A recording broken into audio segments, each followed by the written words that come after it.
Oba, caras! Inicia-se aqui o Bar do Podcast de hoje. Sou Igor Borges apresentando e na bancada, Fly. É nós aqui outra vez. Muito prazer estar aqui com toda essa vizinhança. Obrigado, Igor. Bruno Batista. Olá, boa tarde. E ele, nosso grande, nosso sensacional uruguaio, Thiago Arachan. Boa noite, Brasil! Que prazer mais grande estar de volta com vocês neste programa especial com uma massacre que ficará para a história do meio CH sobre seus aspectos técnicos desde o Gênesis até o Big Bang dos programas CH. Vamos que vamos e tenho dito! Olha os termos que o cara usa, né, bicho? E o tema de hoje do podcast, como o Arachan bem disse, é a parte técnica da série de X-Espírito. Isso é, vamos comentar sobre cenários, direção, câmeras, iluminação e até mesmo sobre as fitas usadas para guardarem os episódios das séries. Então,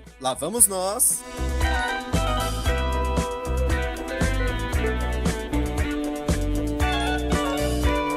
Vamos começar pelos cenários da série, já que os mesmos são bastante comentados, né? Já que sempre houve uma opinião muito popular de que os cenários das séries de X-Espírito eram bem ruins, bem horríveis, né? Mas será que eles são mesmo ruins assim? Analisando, vamos descobrir. Eu queria começar com o Fly, né? Queria que ele comentasse rapidamente a evolução dos cenários durante as séries clássicas no período dos anos 70 e também um pouco sobre os cenários dos anos 80 e 90 de X-Espírito. Pode falar. Quando Chaves, Chapolin foram para a emissora principal, né? Saíram daquele canal menor, do canal 8, deu para perceber uma evolução. Deu uma melhorada, especialmente na Vila. Mas a Vila é um cenário, entre aspas, fácil, né? Porque se repete. Tem uma mudança aqui, outra ali, uma melhorada aqui, outra ali, mas sempre é o mesmo cenário. Vez ou outra aparece a escolinha, vez ou outra aparece um parque de diversões ou um cinema, mas basicamente repete-se o cenário. Fico impressionado com o Chapolin, pela capacidade que eles têm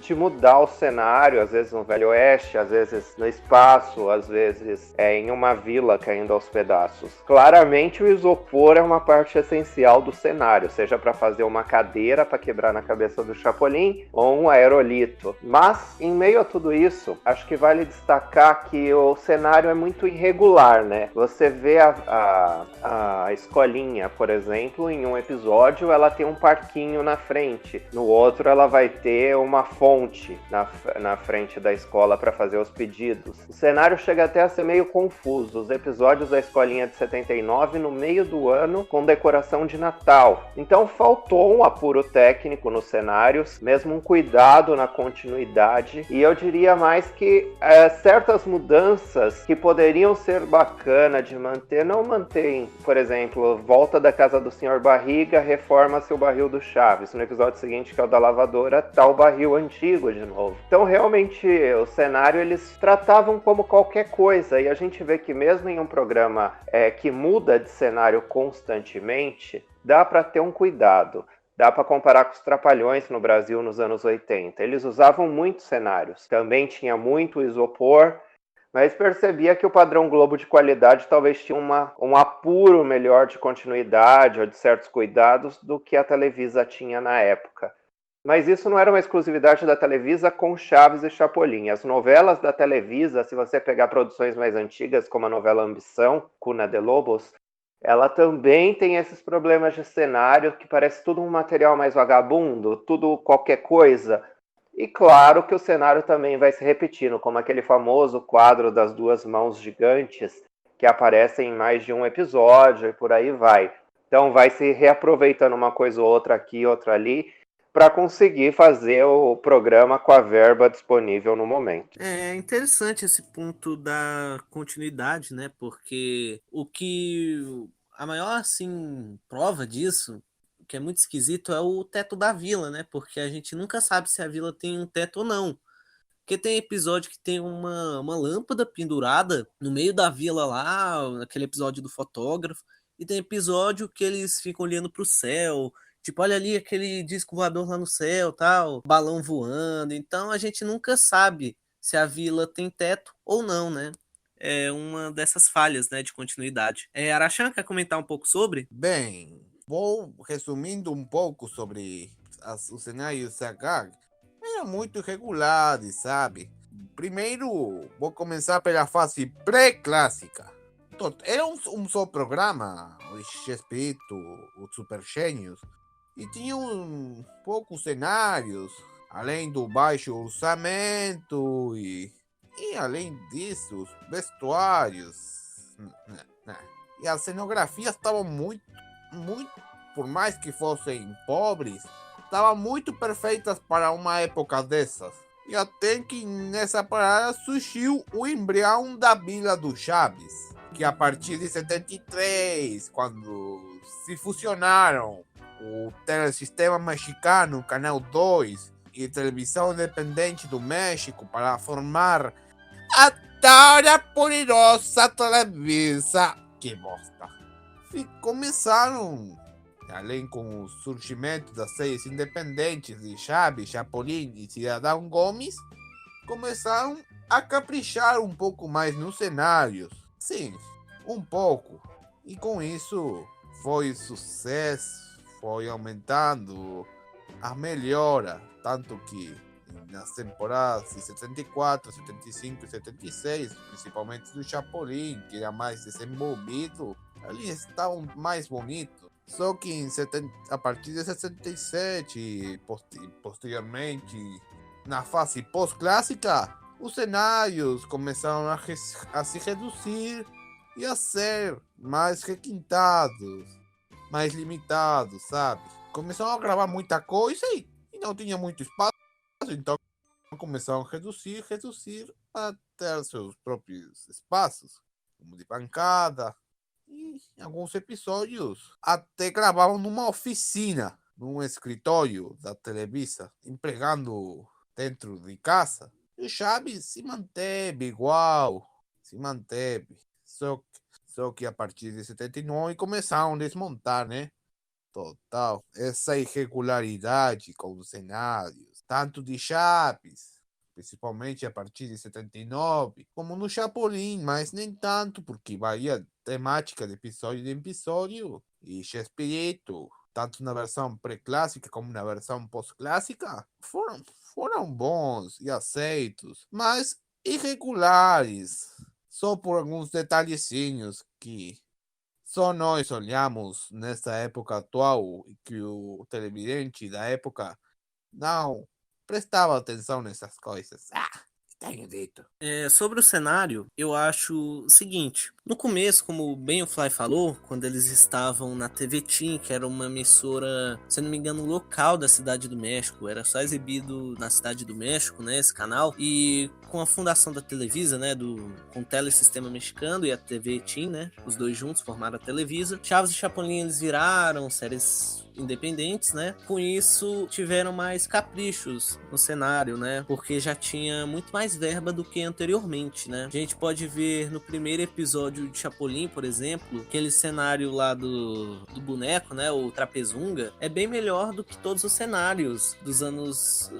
do começo dos anos 70, 71, 72. E é até assustadora quando você vai assistir, por exemplo, no Multishow, que passa as reprises de 72, você vê a diferença entre os cenários, a produção de um episódio de 1973 e um do ano seguinte. Assustadora. Depois, quando as séries tiveram no auge, né? Lá por 74, 75, a coisa deu uma melhorada. Ficou bem melhor. Por exemplo, foi nessa época que a Vila, ela ganhou aquele piso quadriculado. Chapolin tem cenários mais bonitos, como dali da Barreta Biônica, os Piratas. E a gente percebe isso não só com cenários, mas com figurinos e até com câmera, né? Que a gente vai falar mais pra frente, mas a partir de 75 que eles começaram a ficar com outras câmeras no estúdio, né? 75 foi justamente essa fase, né? Deles evoluírem na coisa, né? Reformularem. Seguiu melhorando até 79, por aí, e durante os anos 80 teve o programa Chespirito, né? Que tinha a questão, né?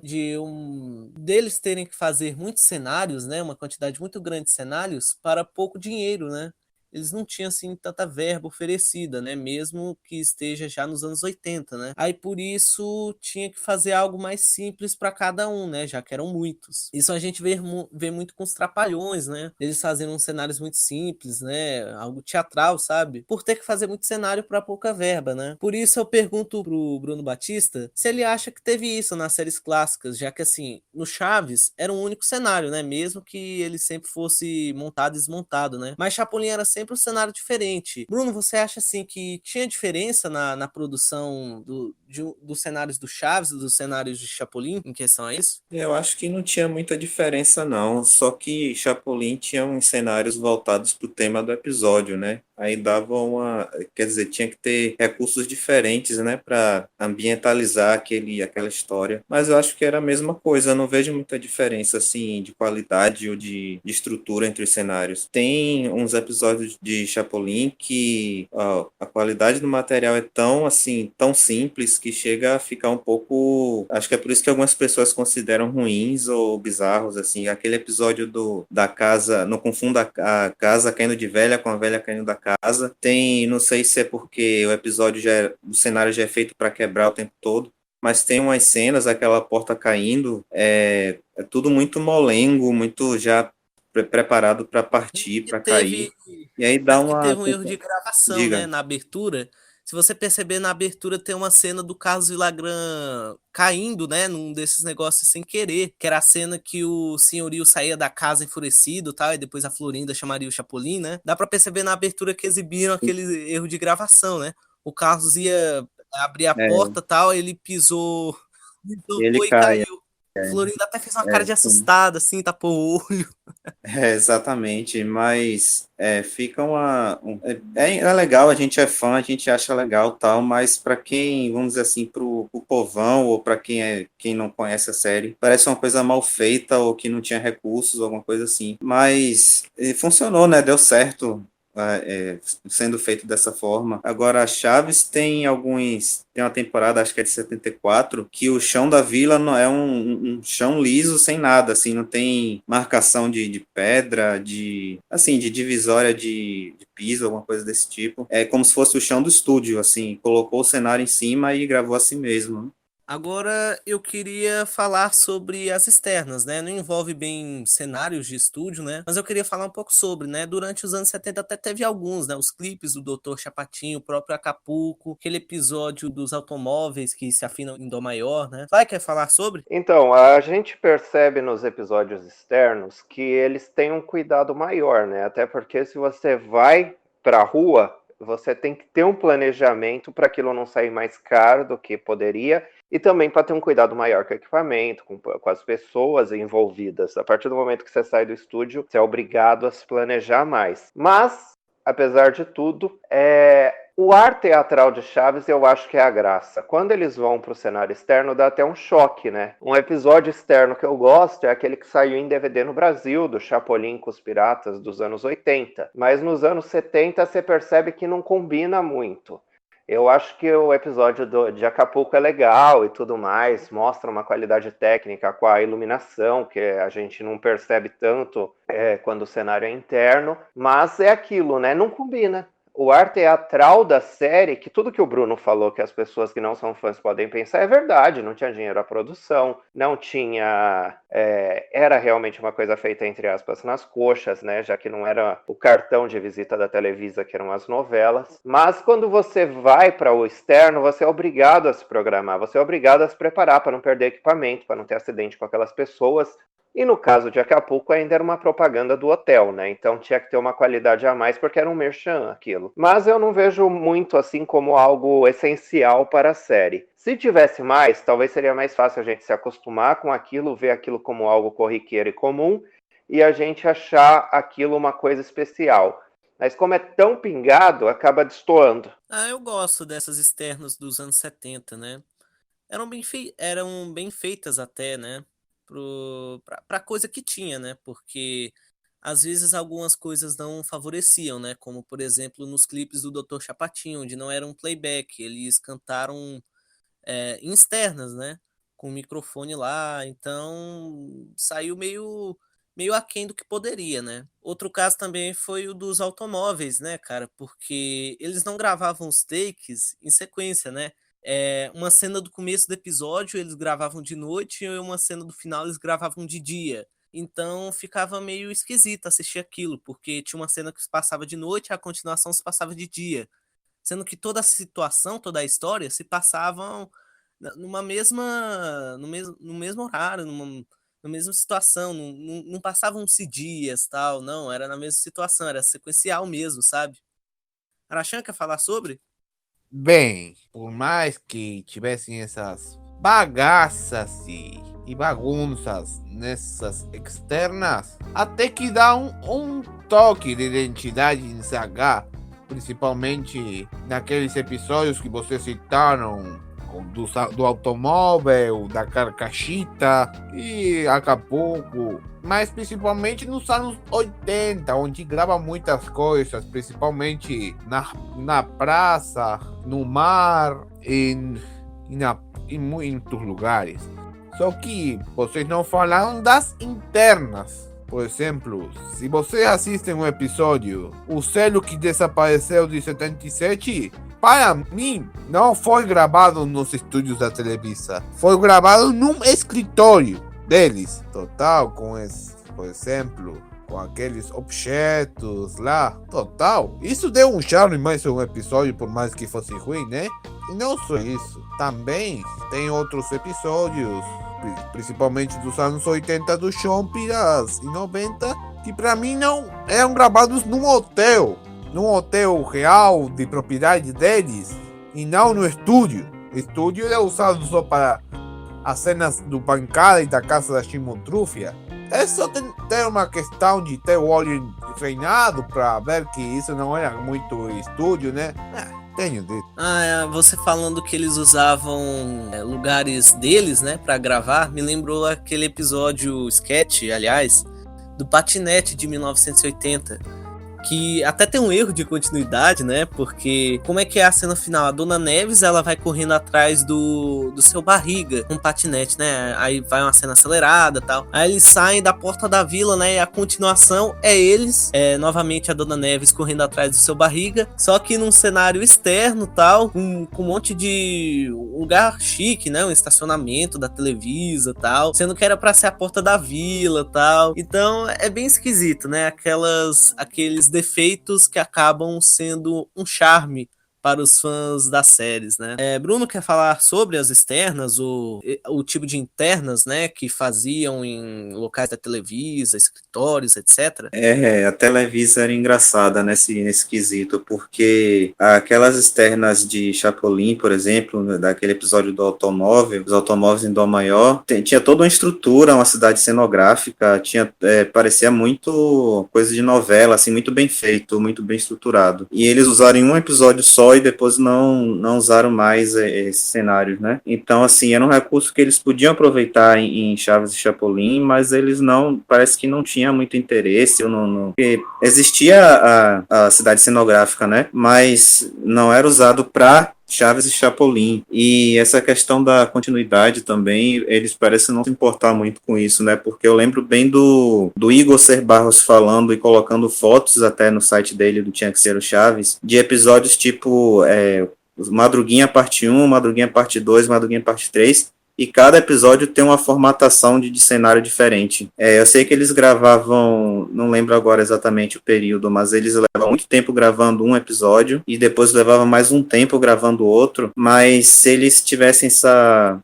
preocupação com a continuidade, eles não mexiam no cenário quando fossem episódios de mais de uma, quando fossem episódios de saga, né? De mais de uma parte. Lembro que o Igor C. Barros falava que o aquecedor da Dona Florinda tá pendurado na parte 1, na parte 2 ele tá no chão, na parte 3 ele some, e assim, eles não estavam nem aí para esses detalhes, né? Não sei se era também a questão da pós-produção, né? Na visualização dos monitores, no que não era essa tecnologia toda que se tem hoje, e você gravava e via o que estava ali na fita e pronto, e editava com o que estava ali, não tinha muita, acho que não tinha muito, não sei exatamente qual é a explicação, mas realmente eles não se importavam muito com isso, né? A gente não tem como avaliar tão a fundo sem fazer uma pesquisa que daria muito trabalho. Teria que ver, na época que teve os automóveis em Dó maior, que novelas que a Televisa estava exibindo, para saber se para aquele episódio foi reaproveitada a cidade cenográfica de alguma novela. Aqui no Brasil, a Globo faz muito isso. Várias cenas do Zorra ou do Tá No Ar, desses programas, eram feitas em cidades cenográficas de novelas que já acabaram, que estão no ar ou que estão para começar. A mesma coisa, por exemplo, os normais. Toda a cena dos normais, que era, entre aspas, externa, que era eles no carro, alguma coisa do tipo, era nas cidades cenográficas das novelas, que eles reaproveitavam para fazer. Então talvez a Televisa também reaproveite cidade cenográfica para rodar alguma dessas cenas, algo que aqui no Brasil é muito comum. A Globo faz muito com seus programas de humor de usar a cidade cenográfica das novelas para rodar cenas específicas de programas, entre aspas, menores.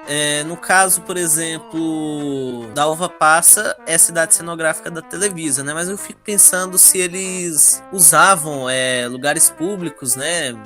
Para gravar, né? Por exemplo, aquele episódio, aquele sketch do Nos Deixe Filmar, de 78, me parece mais que é um local público, né? Que eles escolheram. Não me parece muito cidade cenográfica, né? Posso estar falando besteira, mas é a impressão que eu tenho, né? Sobre. Agora, uma curiosidade, né? Que são os responsáveis pela cenografia das séries durante os anos 70, que foram principalmente o Julio Latuf, depois o Gabriel Bernal, o Henrique Gonzalez e a Alicia Casares, né, que fez os últimos episódios de 79, 80 e etc.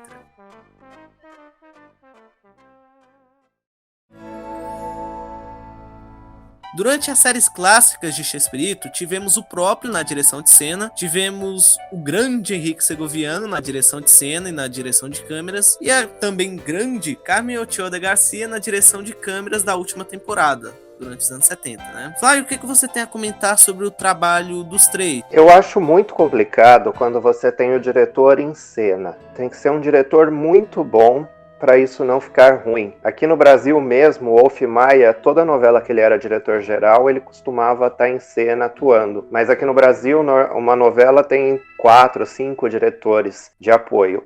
Então ele podia estar em cena, mas tem outros diretores envolvidos na novela. No caso do Chespirito, ele em cena não é a mesma coisa de alguém por trás vendo como ele está, como estão os outros. Então eu prefiro a fase do Segoviano, quando ele controlava por trás, dá para perceber que tem um cuidado maior de ângulos de câmera, até de movimentação dos atores e eu diria até da direção dos atores. A própria Maria Antonieta, quando começa a temporada de 79, parece que ela faz mais do jeito que ela quer, sem tanta marcação. E eu não sei se isso é bom para um ator em uma obra de televisão. Pode ser ótimo no teatro. Mas televisão é câmera, as marcações precisam estar mais ensaiadinhas, mais arrumadinhas. Eu acho importante um olhar de trás da câmera para isso. E no caso, gosto mais das temporadas que tem o olhar do Henrique Segoviano controlando as coisas, ensaiando, pontuando as coisas. Acredito que a função do diretor por fora é melhor. No México tem uma característica muito própria, que é a figura do produtor. O produtor seria o diretor de núcleo ou o diretor artístico aqui no Brasil nas produções da Globo. Ele é quem controla tudo. Talvez nisso seria mais a cara do Chespirito. Agora essa função de dirigir no dia a dia, direto no estúdio, que seria dos diretores aqui no Brasil, diretores gerais das produções, eu acho interessante que tenha um olhar externo. Quando o Chespirito se autodirige, ou quando o Chespirito se coloca em prática a direção dos seus colegas, pode não ter uma visão muito imparcial da coisa. Ou então o colega também pode não gostar muito de ser dirigido pelo outro ator que está em cena com ele. Talvez isso tenha gerado até atritos entre o elenco, né? Aqui no Brasil, na dublagem também acontece muito isso, que é a autodireção em dublagem. O Marcelo Gastaldi se autodirigia, muitas vezes dava certo, mas outras nem tanto, né? Como a gente pode perceber pela diferença das narrações dele na abertura, que muita gente brincar, esse dia ele não tinha dormido, tinha vindo direto da bebedeira, não sei o quê, porque fica diferente. Talvez com o diretor de dublagem no estúdio, o Gastaldi fizesse algo mais linear e mais direcionado. Comparando ainda com a dublagem, muita gente fala da dublagem do estúdio Gabia, que certos dubladores são muito diferentes, como a Cecília, até como o próprio Carlos Seidel. A gente viu ali que era um outro tom de direção de dublagem. Então, se até na direção de dublagem o fator de alguém de fora olhando e dando um direcionamento faz diferença, imagina lá no estúdio, né? Nos anos 70. O olhar do criador sempre é muito específico. Então, às vezes, o olhar que ele tinha pela obra que ele criou não tivesse a imparcialidade necessária de um diretor externo olhando de fora. Mas aí entra o ciúme da obra e tudo mais que pode ocorrer, né? No caso do Chespirito, eu acho que acontecia do Chespirito fazer realmente uma direção de núcleo, né? Ficar supervisando as coisas e tal. E o Segoviano realizar a maioria das funções, né? Porque ele tinha mais experiência com aquilo tudo. Por exemplo, o Chespirito, ele fazia tudo, né? Ele era produtor, diretor, cambista de ingresso no Maracanã, ele fazia tudo. Mas um negócio que ele nunca fez nas séries dele foi a direção de câmeras. Até porque nem tinha como, né? Porque ele tava em cena na hora, né? Na maioria das vezes. E o Segoviano, ele tinha muito esse cuidado, né? Com a câmera, com o ângulo, né? A gente vê muito isso nos episódios de Chapolin e tal. E em Chaves a gente pode citar o caso do Festival da Boa Vizinhança, né? Aquilo é muito bem pensado, cara. Aquilo é muito bem feito, projetado, assim, por exemplo. Eu costumo dizer que na parte 3, né? Eu me sinto como se eu estivesse assistindo a peça, né? Porque aquilo vai direto pro palco, né? Em poucos momentos mostram a pessoal assistindo lá nas cadeiras e tal. Ou seja, é um trabalho, assim, muito bem feito, de quem tem experiência, de quem já sabe fazer, né? Tá, a Carmen Ochoa, ela fazia direção de câmeras bem, só que, assim, o negócio dela era mais, assim, vamos dizer assim, orientar, assim, a questão. O Henrique Segoviano era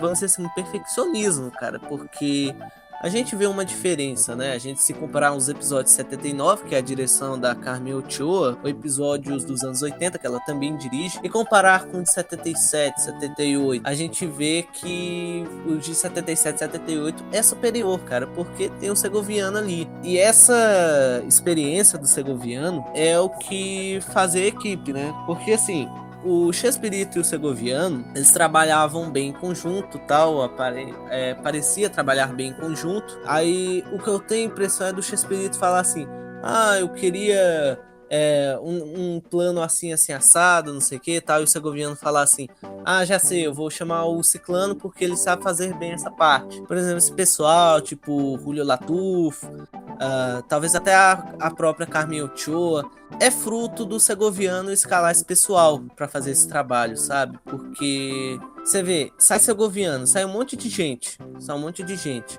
O cara que tava fazendo a cenografia, eu acho que era o Henrique Gonzalez, né? Ele saiu o Zamorra, né, que é o cara da locução. Ou seja, a equipe era fruto do Segoviano. Ele sabia colocar as pessoas certas ali para fazer cada função fluir, né? Fluir direitinho. Bruno, quer comentar sobre a direção? Não tenho muito para falar sobre a direção, mas eu acho que é muito bem feita. Assim, não vejo se mesmo o Bolan estando trabalhando, atuando e dirigindo ao mesmo tempo, eu acho que ele conversava muito bem com o Henrique Segoviano, porque eu não vejo assim defeito de, sei lá, de mudança de câmera, de plano sequência, tem umas cenas, inclusive, que para as condições da época e para as condições da Televisa eram até muito bem feitas, como as cenas daquele episódio da Catapora, que começa um bloco com a câmera, o Chaves andando e a câmera acompanhando a sequência inteira até ele chegar na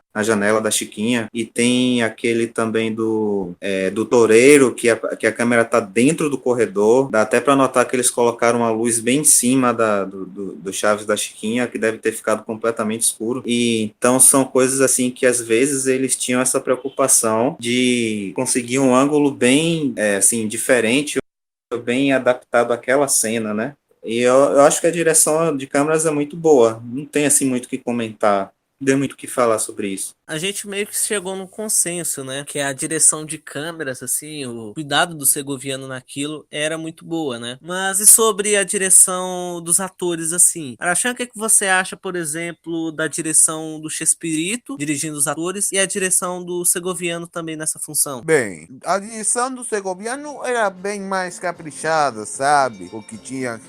Ele era o manda-mais da 6H. Ele dizia: põe a câmera pra lá, como tem que vestir isso pra lá, tem que atuar nessa cena e outra coisa mais, lá. E aí que até que na época ficou muito bom e elaborado. Mas Chespirito, que sempre atuou em cooperação com, além do segoviano, vou citar, Eduardo Latorre, Carmen Ochoa Aranda de Garcia, Alfredo González Fernandes, nos 80, e Roberto Gomes Fernandes, seu filho.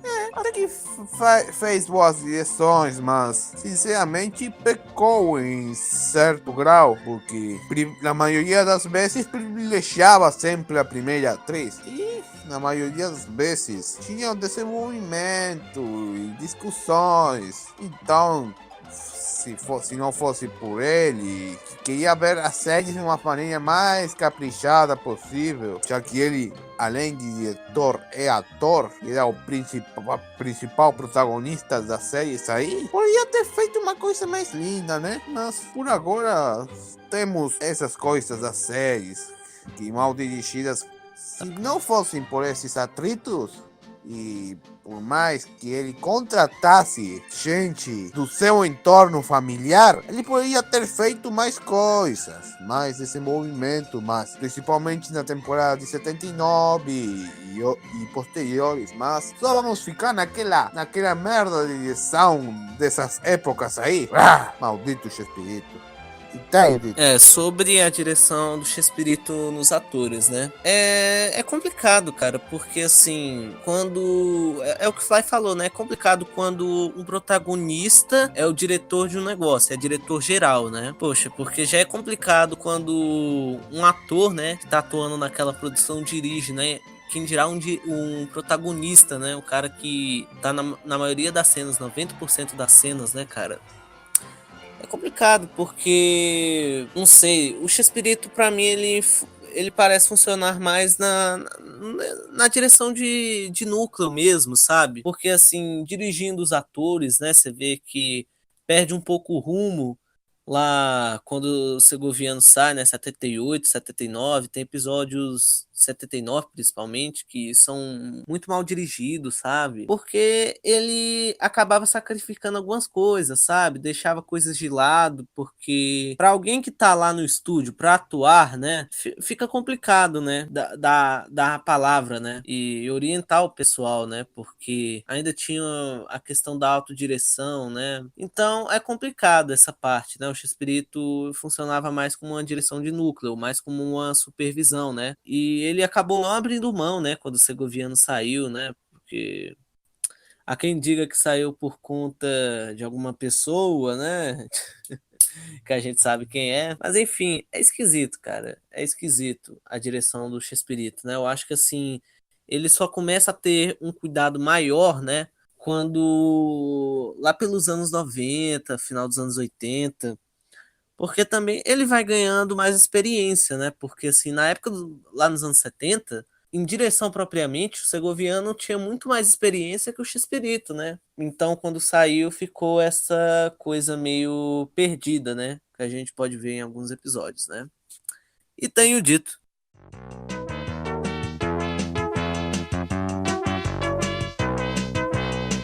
Vamos falar agora da imagem dos episódios, né? Isso envolve a iluminação do estúdio, as câmeras e as fitas.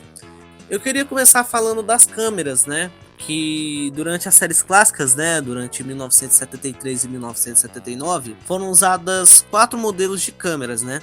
No começo de tudo, em 73 e 74, eram usadas as câmeras GE, né? General Electric, modelo PE350, que é o modelo usado pelo Chapolin no final de cada abertura de 74 a 75, tirado do episódio Não Se Rugue Couro Velho que Te Quero Pra Tambor, né? Se vocês pesquisarem né, General Electric PE350 no Google, você vai achar exatamente o modelo de câmera que o Chapolin estava segurando daquelas aberturas, né? A partir de 1975, eles começaram a usar as câmeras da RSA TK44A, é o modelo, né? Vou repetir, RCA TK44A, né? Que a gente pode ver no final da abertura do Tostão, chama Tostão, mas também o Ladrão, né? Que o Chapolin segura, né? Porém, quando o pessoal da Televisa, né, adquiriu uma câmera nova, ela não era usada definitivamente, porque, por exemplo, em 1976, enquanto em Chapolin usavam, na grande maioria das vezes, a câmera RCA, Em Chaves eles ainda estavam usando o modelo antigo, né, que é o General Electric, GE. Já a partir disso, eles começaram a usar o modelo sucessor do anterior, né, que era o RCA TK45, né, que é a câmera que a gente pode ver na abertura de 1976 a 1978 do Chapolin, quando acreditam um segoviano pela direção. Já em 78, 79, começam a usar a câmera Thomson CSF, que é possível a gente ver no episódio da despedida do Chapolin, os cameramans, como diz o Osmiro, né? Resumindo, durante as séries clássicas foram usados 4 modelos de câmeras: GE-PE 350, RCA TK44A, RCA TK45 e Thomson CSF. Os nomezinhos complicados, né? Só explicando que eu não entendo nada sobre câmeras e usei como fonte o Bruno Sampa, né, nosso amigo, que entende muito do assunto, né? Então valeu a ele pelas informações. E agora, acabando o assunto das câmeras, eu quero passar para o Fly, né? Eu queria que o Fly falasse da iluminação dos estúdios da Televisa em CH. Fly, quais episódios você pode citar que teve uma boa iluminação no estúdio em decorrência da boa imagem do ambiente do estúdio? Olha, uma coisa que eu percebi no comentário do Bruno é quando ele cita na parte da direção certas mudanças de angulação, como na parte da Chiquinha, do quarto da Chiquinha ou do Touro. Isso também mostra uma adequação do cenário à necessidade do episódio. E a mesma coisa com o segundo pátio da vila, que parece que às vezes a entrada é de uma forma, às vezes é de outra. O quarto da Chiquinha sempre fica de uma forma também que não dá para entender muito bem onde fica. Ele citou a iluminação do episódio do Touro também, em cima do Chaves e da Chiquinha. Eu fico pensando se aquilo é um cuidado de direção ou uma necessidade de roteiro para o episódio que faz com que eles improvisem. Uma coisa fica claro com a mudança de câmeras, a melhoria das câmeras, é que a iluminação, por consequência, melhora. Especialmente nos anos 80, quando sai da série clássica, que fica aquela imagem mais lavada. A iluminação, claro que depende muito da qualidade do iluminador, e não só da câmera em si. Digo isso até aqui no Brasil, como, por exemplo, a Rede Record, quando começou a fazer novelas, ou o próprio SBT, quando adaptava as novelas mexicanas, você via muitas sombras pelo cenário.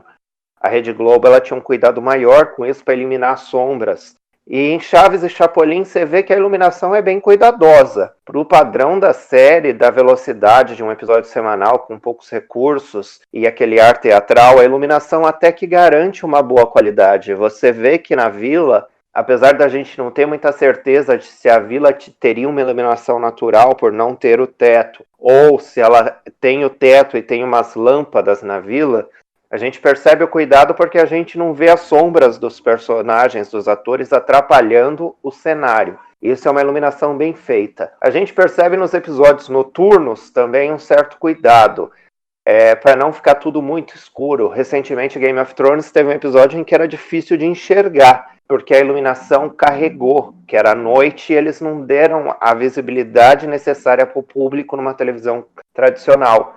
E os episódios noturnos do Chaves têm um certo cuidado, até pela iluminação das janelas da vila, de dentro para fora da casa, né? Tem causa até uns efeitos bonitos, como quando o professor Girafales e a dona Florinda se reconciliam, e ela está entrando em casa e ela indo embora, e a vila vai mostrando de cima com as casas iluminadas.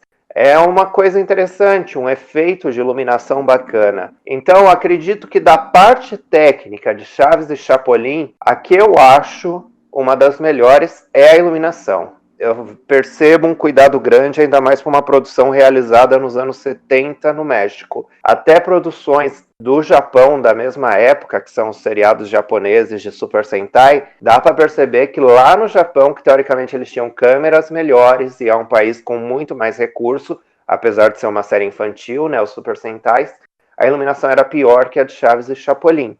Então, é uma qualidade, é algo que merece ser elogiado. A iluminação eu acho boa, né? Eu acho boa nos episódios e tal. Eu só acho esquisito em algumas cenas, episódios noturnos, né? Como o caso das pulgas, né? Que eram colocaram uma casa meio abandonada, vamos dizer assim, uma cabana, né? E não sei, a imagem não...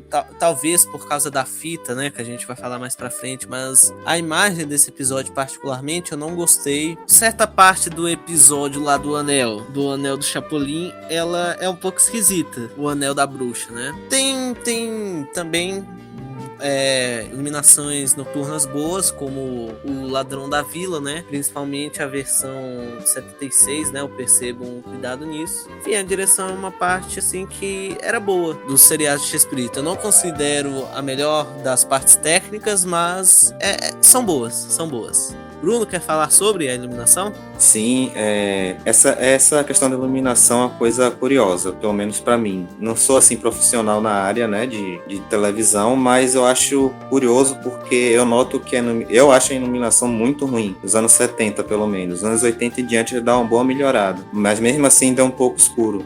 Nos anos 70 eu acho muito ruim, e não só em Chaves e Chapolin, mas as novelas da Televisa também são meio escuras. E em muitos casos, até nas novelas feitas hoje em dia em alta definição e tal, a luz está mais focada na cara dos atores do que no cenário em geral. Assim, quando tem uma externa tá tudo iluminado, mas quando há uma imagem dentro do estúdio, a luz vem mais no rosto das pessoas do que no cenário, pelo menos essa é a impressão que eu tenho. Aí eu não sei se... eu acho que é mais uma questão cultural, não sei, a Televisa não quer gastar muito dinheiro com energia de iluminação, não sei exatamente o que é, mas não é só com Chaves e Chapolin.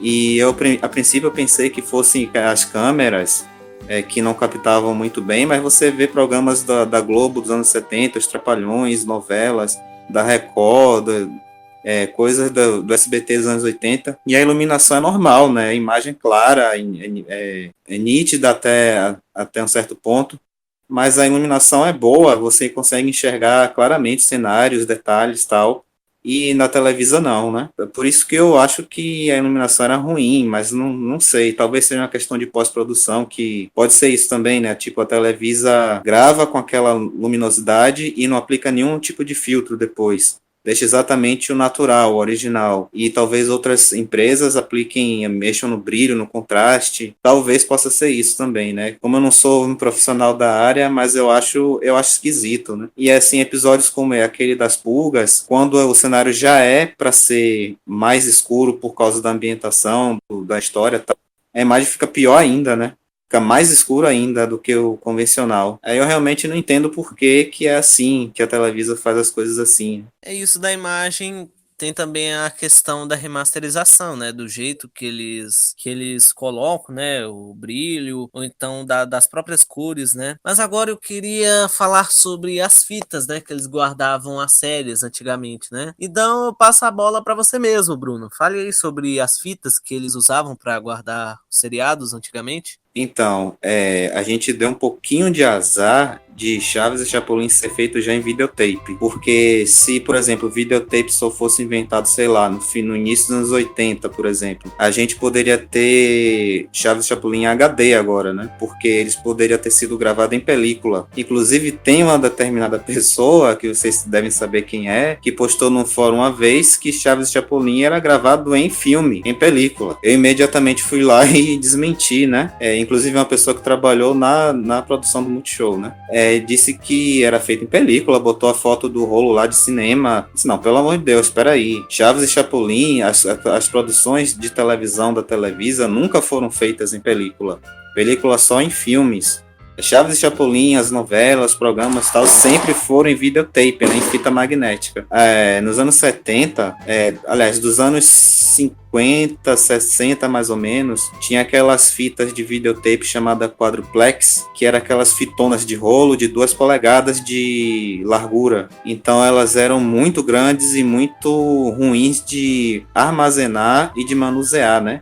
Eram muito fáceis de danificar. Você tinha que, para fazer uma edição, tem algumas bandas que até hoje preferem gravar ainda em fita de rolo magnética, Foo Fighters, por exemplo, e para você editar essas fitas tanto na indústria da televisão quanto na indústria da música fonográfica, você tem que cortar a fita com estilete e emendar ela com uma espécie de durex especial, né? Então, uma coisa bem arcaica, bem analógica, só que era a tecnologia que tinha na época. Só que essas fitas tinham uma qualidade, por incrível que pareça, superior até determinada época do que as fitas portáteis, né? Quando no final dos anos 70, quando foi inventado a fita Betamax, que a princípio foi um formato doméstico, né? Quando foi inventado o videocassete também, que você poderia ter uma fita. Imagine, você em casa, se você quisesse gravar, você tem que levar uma máquina gigantesca do tamanho de um armário de cozinha, com umas polias, uns equipamentos enormes, faz um barulhão. Se você olhar um vídeo desse na televisão, de um quadruplex rodando, ele faz um barulho enorme. Se você quisesse gravar alguma coisa da televisão, você ter que levar esse trambolho dentro de casa era meio inviável, né? E aí a tecnologia, as empresas, a Sony e a JVC foram pesquisando, estudando e acabaram inventando o Betamax, que era a primeira fita doméstica e portátil, né? Podia ser usada dentro da câmera. As câmeras agora poderiam acoplar uma fita, então ficava muito mais fácil, tudo facilitava. Você podia gravar em casa, você podia gravar, a fita podia estar dentro da câmera, não precisava a câmera necessariamente estar ligada a uma mesa de corte. Então a edição também ficava mais fácil, né? Porque a fita era mais protegida, ela ficava dentro de um cartucho fechado, diferente do quadruplex, que era um rolo aberto. E ao mesmo tempo foi inventado também o VHS. E todos esses formatos ajudaram diretamente no segmento profissional. A imagem do Betamax era tão boa para a época que eles, ao mesmo tempo que vendiam Betamax como mídia para você usar em casa, eles também aproveitaram para desenvolver uma versão ainda mais apurada, mais trabalhada, que é o Beta, que é a fita beta, que foi a sensação dos anos 80. Através dessa tecnologia do beta, veio também o Matic, não sei exatamente como é que pronuncia, que era uma fita com uma qualidade um pouco menor, mas que também ajudava muito na edição. Então, Chaves e Chapolin, a princípio, foram gravados em quadruplex, de 2 polegadas, segundo o Igor C. Barros, que ele é formado em rádio e televisão. A Televisa, ainda nos anos 70, anos 80, por aí, recopiou, né, fez uma nova matriz dos episódios de Chaves e Chapolin para um quadruplex de 1 polegada, se não me engano. Esse eu não sei exatamente como é que é, mas é a mesma coisa, só que a fita é um pouquinho menor, né? A Globo usava esse quadruplex de 1 polegada até os anos 90, 94, 95. Eles gravavam a fita bruta dos programas, das novelas, nesse quadruplex, editava e só a edição final que passava para beta, né? Betacam, beta analógica, beta digital e tal. E essas gravações em quadruplex, elas precisam ser... A fita solta muito pó, que é a parte metálica, né? Ferro, cromo, enfim, uma mistura de metais que faz com que o sinal seja magnetizado na fita, né?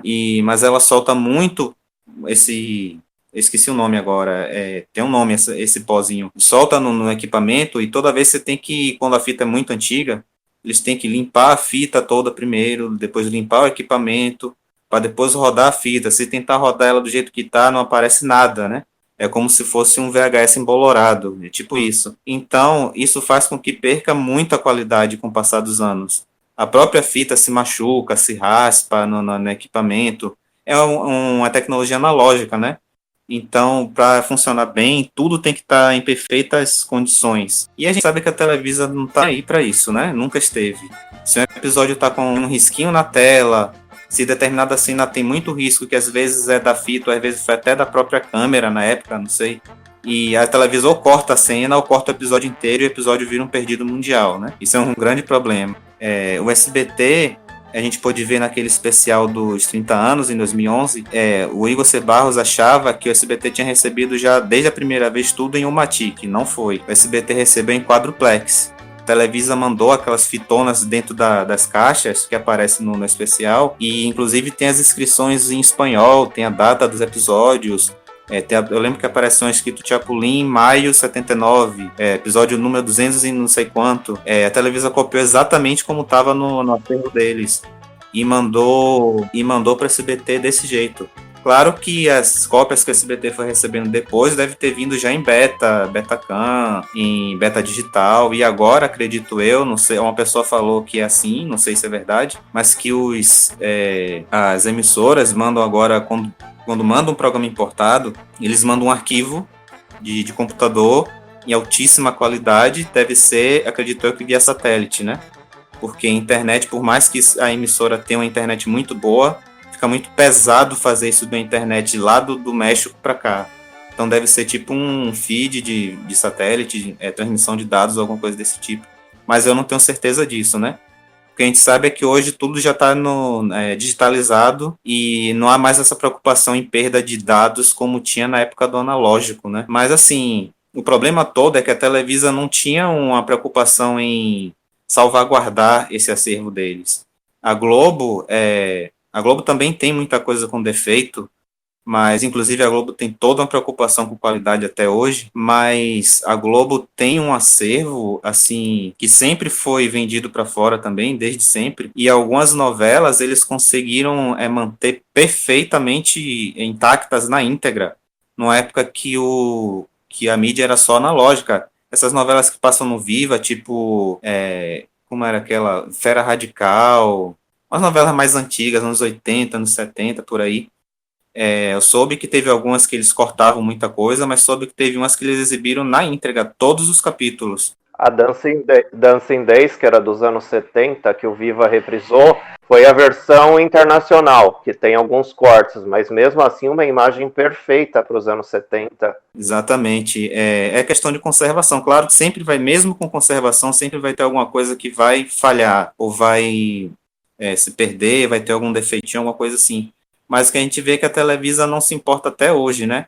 E no caso de Chaves e Chapolin específico, rende tanto dinheiro as séries que eu acho que eles mereciam um tratamento hollywoodiano, inclusive. Mesmo sendo uma fita, uma magnética e tal, merecia ser levado, se no México não tem essa tecnologia, eles podiam levar as matrizes para Estados Unidos, Japão, onde fosse, e restaurar da melhor forma possível, até onde fosse possível, e para distribuir dessa forma, né? Mas, enfim, a Televisa é desse jeito, mas a tecnologia era essa e a Televisa não dava a devida importância, né? Só duas curiosidades, a gente fala de valorização, né? Recentemente, desenhos dos anos 80 como Cavaleiros do Zodíaco e Dragon Ball foram remasterizados pelo Japão visando o público internacional e não o público japonês, e ficaram impressionantes as qualidades. Cavaleiros do Zodíaco está saindo agora em Blu-ray. Claro que a animação é datada, mas a qualidade do remaster é incrível, né? Isso porque foi feito no Japão, com o equipamento certo e tudo mais, né? Coisa que no México, infelizmente, não deve ter essa preocupação, essa qualidade. Mas em termos de transferência de arquivo, muitas séries que são semanais nos Estados Unidos e aqui no Brasil passam na mesma semana, The Walking Dead, por aí vai, elas chegam para o estúdio de dublagem por internet convencional, mas claro que para o estúdio de dublagem não vem com uma qualidade boa de imagem, até para não vazar, né? Mas os estúdios de dublagem recebem pela internet o arquivo para dublar e mandar de volta para os Estados Unidos. E aí, como os Estados Unidos repassa para a Fox, por exemplo, aí eu já não sei, mas para o estúdio de dublagem vem pela internetona mesmo. É uma coisa que o Bruno falou, né? De que se as séries não tivessem sido gravadas em videotape, elas poderiam ser gravadas em película, né? Fico imaginando se as séries CH tivessem sido gravadas em película, né, cara? Se a Televisa iria perder mais, se ela fizesse igual a RA Produções, né? Só fazer uma cópia Matic e remasterizar, ou então nem remasterizar essa cópia Matic, né, da coisa, e ficar um trabalho bem porco, né? Porque, por exemplo, os filmes do Chespirito, eles são da Televisa, né? Mas não é na Protel que remasterizam. Parece que é outro lugar lá do México, uma central de remasterizações que a Televisa paga exclusivamente para esses filmes, que remasterizou, né? Por exemplo, o El Chanfle, né? O El Chanfle tá com uma qualidade linda, né? Remasterizou na película e tal. O Charrito também, muito bonito, né? Que quando a pessoa sabe fazer, né?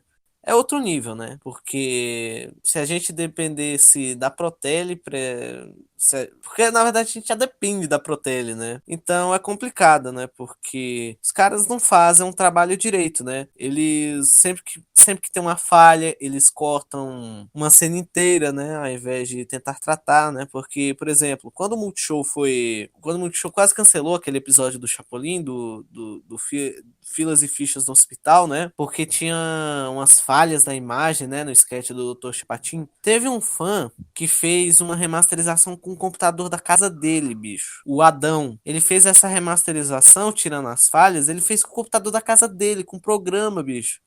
E a Protelli, uma central de remasterizações do México, da poderosíssima Televisa, milionária, bilionária Televisa, não consegue, porque a Televisa contrata gente competente para fazer um trabalho que merecia ficar, como é que eu posso dizer? Fazer uma super produção, vamos dizer assim, uma super remasterização. Algo como, por exemplo, a Sony fez com a série A Feiticeira, né? Relançou tudo em DVD, né? Aí remasterizou os episódios coloridos, né? E os em preto e branco colorizou e, além do mais, lançou esses episódios em versão preto e branco e versão colorida. Ou seja, exemplo a gente tem muito, né? E a Televisa, ela não faz o que muitas outras fazem, né? É uma pena. Agora, falando de remasterização, né, já que também envolve a imagem, né, a qualidade de imagem, eu queria que o Arachan citasse aqui, na opinião dele, quais são os piores e os menos piores trabalhos da Televisa em remasterização dos episódios de Chaves e Chapolin. Bem, há algum tempo eu tinha classificado na meia do Professor Chafariz, do episódio Tocando Violão de 75, a remasterização dos episódios. E vou começar pelo lote de 97, que tem 2 sublotes, né? O lote bom, porque volta do lote anterior, do começo da década de 90, mas já sem os perdidos mundiais. E aí é adicionado uma nova fonte de copyright. E aí fazem alguns microcortes nos episódios. Até aí tudo bem, total. O copyright é adicionado só nos episódios de meados de 75 até 79. E depois o lote... veio lote dependente desse, do anterior, que é o lote pior, que altera os créditos dos episódios com aquela versão digitalizada. Aí foi o pior lote de todos. Só por causa daquela briguinha lá com a TV Azteca e outra coisa, que os leigos sabem muito bem. Esse foi o lote que veio para o SBT dos episódios do programa Chespirito. Agora, o lote de 2016... 2006, eu chamo regular, sabe? Não é uma remasterização boa, nem má. É regular, porque por mais que tenha corrigido os problemas de imagem dos episódios, colorizando mais e mais, eles ganharam um zoom, um novo formato de copyright.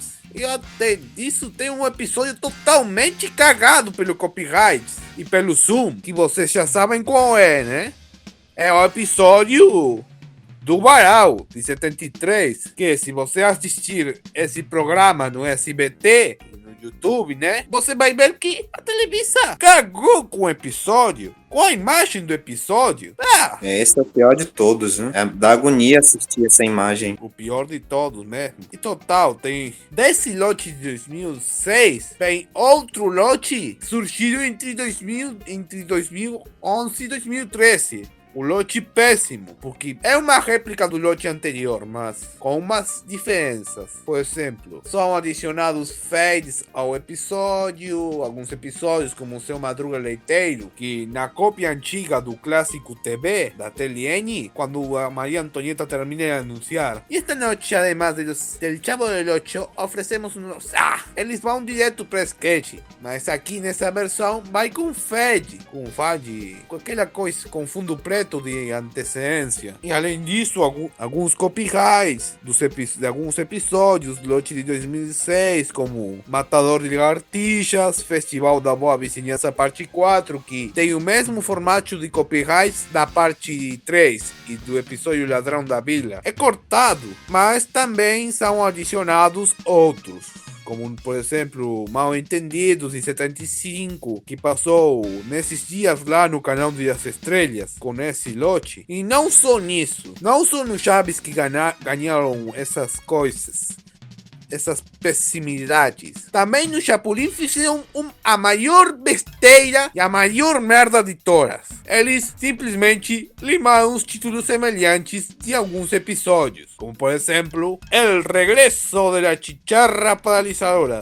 de 74. Eles apagaram os de 75 y 79. La que nace para Cleopatra no pasa de Julio César. El lugar donde se ponen más inyecciones se llama hospital. Y no es lo mismo la casa se cae de vieja que la vieja se cae de la casa de 78. Y así es el lote pésimo del Chavo del Ocho e do Chapulin Colorado. Bem, e o pior lote de todos, que não vou chamar nem de péssimo, nem de pior, vocês já sabem qual é, né? O famoso, o tão querido e o tão odiado Lote Kiko. Vou explicar por quê. A Televisa, quando em 2016, a Televisa andou exibindo no TIM meios episódios com música trocada. Só que quando passaram o Sonho do Seu Madruga do Chaves em 78, foi totalmente trocado. A imagem, alguns episódios que tinha muito contraste e outras coisas mais, foi mantida fielmente a original. Isso foi bom, mas os cortes do lote anterior de 2016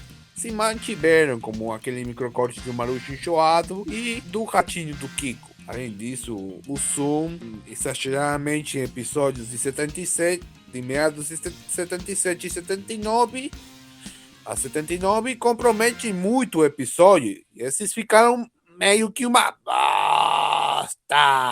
E além disso, a pior cagada de todas na Televisa, vocês preparem, foi ter trocado a sonoplastia do Chaves. Eles trocaram a trilha de abertura do Piag pela trilha do desenho animado, além de outras VGMs infantilizadas, domínio público. É uma remasterização a mais podre de todas, que é Kiko. Até Chapolin já ganhou nisso, mas pelo menos até agora não mexeram no áudio, e sim na imagem, na fonte do copyright e em outras coisas. Como, por exemplo, em troca de cena, né, do roubo das maçãs. E outra coisa, para finalizar. Alguns episódios do Lote Kiko são feitos com colcha de retalhos do lote anterior. Só isso. E tenho dito.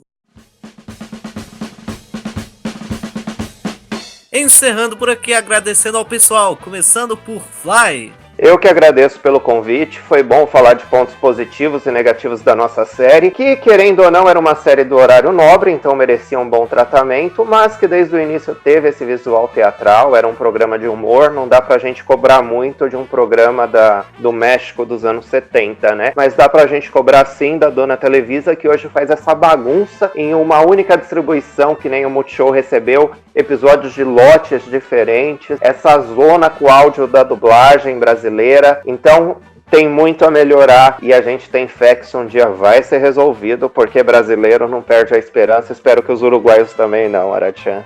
Bruno Batista. Foi muito bom falar sobre essas questões técnicas de Chaves e Chapolin, porque, como a gente já disse, né, depende mais da Televisa, que é a produtora do programa, e eles não tinham muito, acho que até hoje não tem, as produções deles de hoje já não tem muita preocupação assim com a coisa feita da devida maneira, né? Mas enfim, é isso aí, foi muito legal participar desse podcast. Obrigado. Só completando, para quem quer ver como a Televisa não tem o menor cuidado em suas produções, joguem no Google uma matéria do nosso amigo Paulo Pacheco, Corpo de Benito, sobre uma novela mexicana que o SBT exibiu, em que o parto da protagonista foi ao ar com a protagonista usando uma calça jeans. Sim, na novela mexicana, a personagem teve um parto usando calça jeans. Você vê como a Televisa não tá muito nem aí para questões técnicas. E ele, nosso grande amigo uruguaio, Chavo Arachan. Obrigado, pessoal, por mais um programão de massacres, que é o Bar do Podcast. Vamos curtir a vida, vamos que vamos, tenho dito, e dá-lhe Grêmio! Agora obrigado a quem ouviu este podcast, e caso tenha gostado, por favor, curta, curta, compartilhe e comente aí nos comentários, né? Ô, pleonasmo do caralho, comente nos comentários, né? Interaja conosco, né? Que vai ser bacana. Isso aí, valeu todo mundo e até mais. Fica com Deus.